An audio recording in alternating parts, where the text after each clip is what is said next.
Hi folks, Adam Andrews with you once again with another discussion about literature teaching, about pedagogy in the literature classroom. And today I want to talk about something called pneumatic awareness of literature. This talk belongs in a series that also includes a discussion of phonetic awareness and a discussion of poetic awareness, and it kind of follows on from discussions of those other two categories. So a quick review. What we mean by phonetic awareness is the ability of a student to understand the lexical definitions and pronunciations of the words on a page in a work of literature that he's encountering. Phonetic awareness is the ability to pronounce and define, maybe even spell, the words on the page in front of him. Poetic awareness is the ability of the student to recognize the literary structures that those words are assembled into in the novel or play or ballad or poem that he's reading. The made thing, the poem, as it were, although it refers not just to poetry, but to any sort of literary art, to novels and plays, as I said, as well. Poetic awareness is the ability to see the words on the page forming structures and taking on meaning because of their relationship to one another, because of their participation in a common overarching work, a made thing, a poem, as it were. The third kind of awareness that we're going to talk about today is called pneumatic awareness.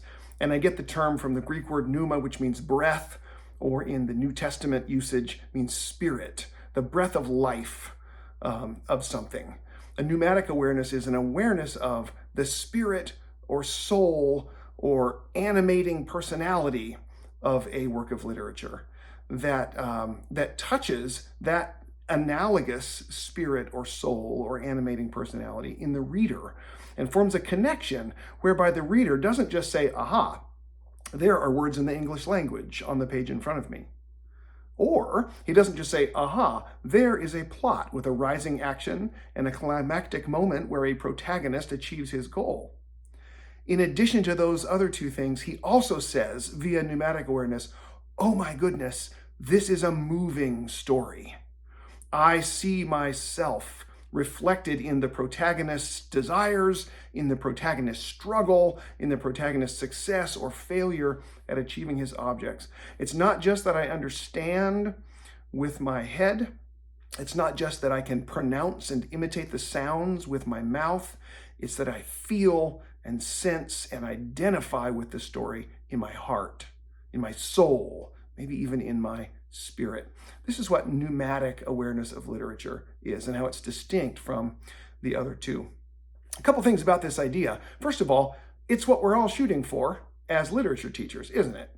I mean, we would all agree that phonetic awareness of literature and even poetic awareness of literature are nothing more than stepping stones to the ultimate goal, right? Which is pneumatic awareness, which is our students reading The Adventures of Huckleberry Finn and saying, I'm smitten to the heart. Or reading War and Peace eventually and being swept away by the grandeur of the themes and the humanity of the chapters and the humanity of the episodes and the characters, right? It's that pneumatic awareness that's the ultimate goal of all literature teaching.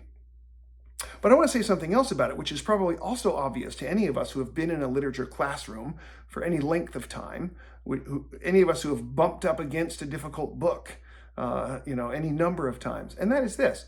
Sometimes you have pneumatic awareness and sometimes you don't. And it goes deeper maybe, goes beyond you like some books better than you like others.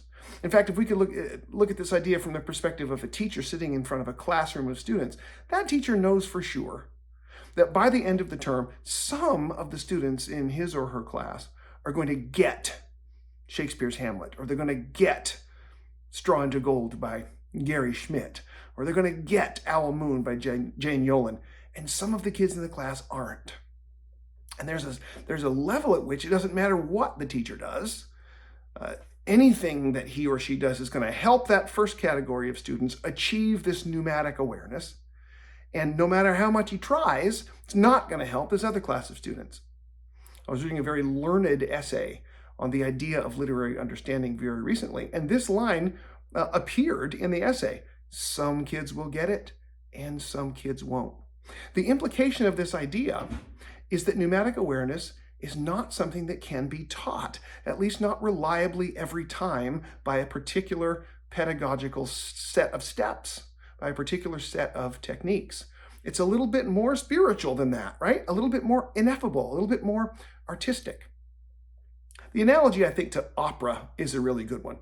You can sit in an opera and be moved by it, even if you have no experience with opera necessarily, even if you've never sat in an opera before. You can sit in an opera, and we know that we've heard of this story, right? Someone sits in an opera for the very first time, and tears begin streaming down his face because there's something moving. There's a pneumatic awareness of the work of literature, the work of art, I should say, that is being presented there. By the same token, somebody else might be sitting in the seat right next to that person, and it have no effect on them whatsoever. There is a level at which, a sense in which, pneumatic awareness cannot be taught.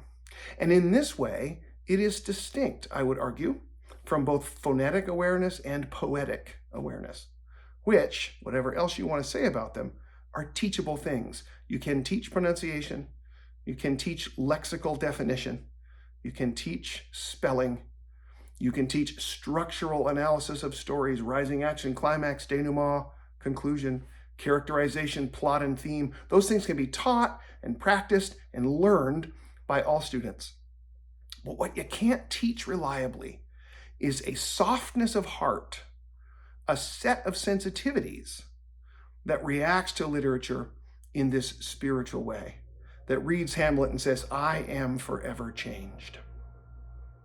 So the first thing to observe about this pneumatic awareness, beyond the fact that it's the ultimate goal of every teacher, is that it can't be reliably taught by a set of repeatable pedagogical principles.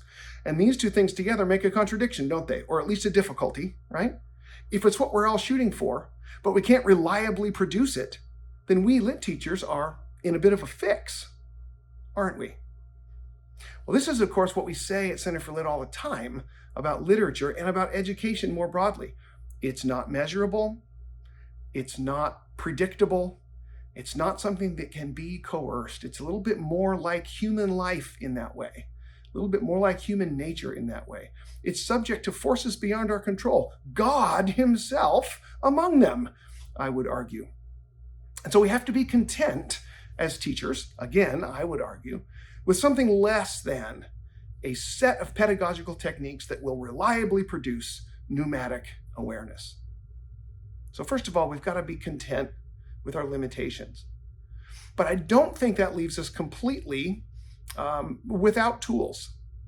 Because I will say one more thing about pneumatic awareness, I should say, as I understand it and as I'm trying to advance the term and the definition. And that is that it proceeds from the other two types of awareness, if it arrives at all. That is to say, if there's going to be pneumatic awareness of a work of literature, there will first be phonetic awareness and poetic awareness in every case. And that's a bit of an arguable statement, I think. What I'm saying is, unless you have phonetic awareness of a work of literature, unless you understand what the words mean and how to say them, and unless you have a poetic awareness of a work of literature, you can see the structures of that work on the page, and you can see the parts of the novel, say, working together to help the author communicate his theme.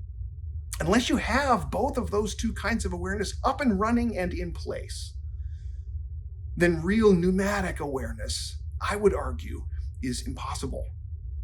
So what that means is that the teacher, while he or she cannot reliably produce pneumatic awareness, can reliably produce the conditions for its arrival by focusing his or her efforts on phonetic and poetic awareness of literature.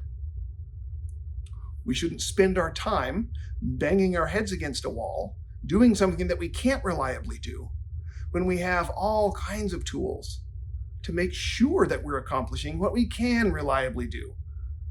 Phonetic and poetic awareness in students. So I think what we should do is long for and hope for, and I would even say pray for, moments of pneumatic awareness in our lit classes, in the hearts and minds and souls of our students. But meanwhile, with our productive hours, we should make sure that we have the phonetic and poetic bases covered. To that end, of course, Center for Lit produces all sorts of tools to encourage and inculcate both phonetic and poetic awareness of literature in students. And I encourage you to check out the website, CenterForLit.com, and see what they are. Before I sign off, though, there's one objection that always comes up to this conversation that I think I ought to address. And that is the objection that my latest assertion that pneumatic awareness of literature is impossible in the absence of phonetic and poetic awareness. The rejection of that assertion by saying there are students who are moved by a work of literature without even knowing why. Their souls are touched and they couldn't even explain it to you. They don't necessarily have a good knowledge of the structure of the work or of the vocabulary of the work, but their hearts and souls are touched. And to that I would say, are they really though? And how do you know? I think the analogy to music breaks down a little bit here because of the fact that literary art is given to us in words. Literary art is designed to come not through the ear, at least not exclusively, but through the mind, through that organ by which we understand what words mean. And we understand not just the tone of voice in which they are delivered, but the pronunciation of them and the meaning of them. Literary art comes to us as a mode of meaning, verbal meaning. And verbal meaning requires understanding. It requires awareness.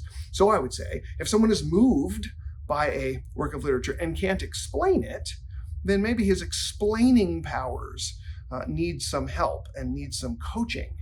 But I would say that the awareness of the story that is moving him in his heart, since it must come through the words, must come through some species of phonetic and even poetic understanding.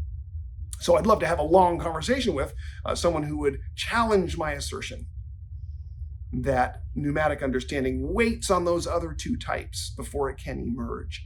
But I'm going to double down and stand my ground and encourage lit teachers to focus on those other two, on phonetic understanding, phonetic awareness, and poetic awareness as well, as the surest path toward pneumatic awareness of literature in our students. Hope this has been controversial. Hope this has been encouraging. Please comment below, like and subscribe to our YouTube channel, and don't forget to check out our website for more information on literature pedagogy at CenterForLit.com. Thanks for watching.